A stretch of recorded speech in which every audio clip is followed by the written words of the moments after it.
নমস্কার দাদা ভাই দিদিরা, আশা করি আপনারা ভালো আছেন। আমিও ভালো আছি। আজকে বকুল কিচেনে হবে এখানে পাঁচমিশাল একটা তরকারি নিরামিষ।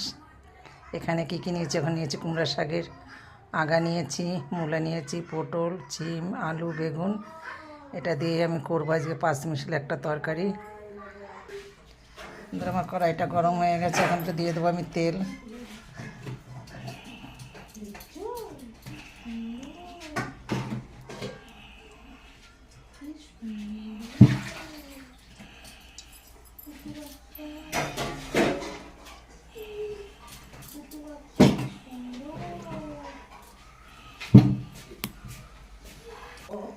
এখন দিয়ে দেবো দুটো তেজপাতা ফোড়নে।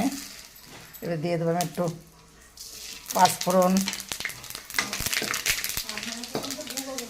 এবার দিয়ে দেবো আমি একটু আদা কুচি। এখন আমি দিয়ে দেবো এই সবজিগুলো, আমি সুন্দর করে ভেজে নেব।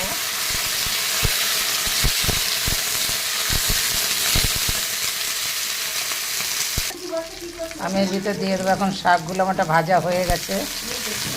শাকটুকু দিয়ে দেবো এখন।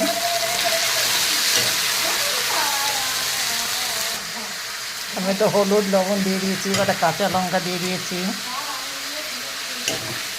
আর নেড়ে চেড়ে আমি বেশ করে ঢেকে দেবো।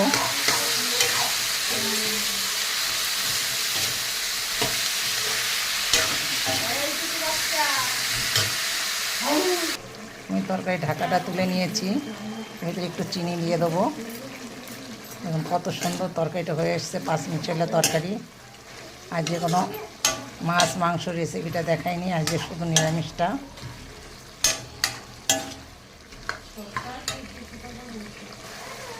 বন্ধুরা, আমার শাকটা কিন্তু হয়ে গেল, পাঁচমিশাল তরকারিটা।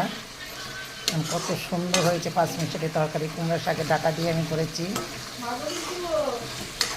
এই ভিতরে কুমড়া শাকের ডাঁটা পাঁচমিশাল দিলে খাইতে খুব ভালো লাগে, খাওয়া দাওয়া করতে। কত সুন্দর আমার তরকারিটা হয়েছে। পাঁচমিশাল তরকারিটাকে আমি এখন নামিয়ে নেবো। দেখুন কত সুন্দর তরকারি। পাঁচমিশাল তরকারি আমি কিন্তু ঝোল করি না, আমরা তো ঝোল খাই কম। মাখা তরকারিটি আমরা বেশি খাই।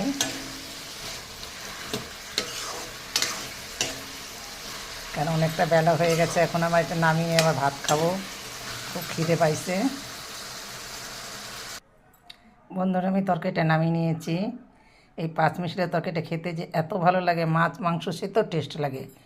যেরকম করে আমি রান্না করলাম, আদা কুচি দিলাম, পাঁচফোড়ন, তেজপাতা, শুকনো লঙ্কা ফোড়নে আমি এগুলো দিয়ে করেছি।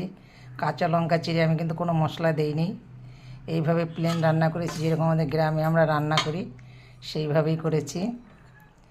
আমার ভিডিওটা দেখে একটা লাইক কমেন্ট শেয়ার করে দেবেন, তাতে হয়তো আমি খুশি হব।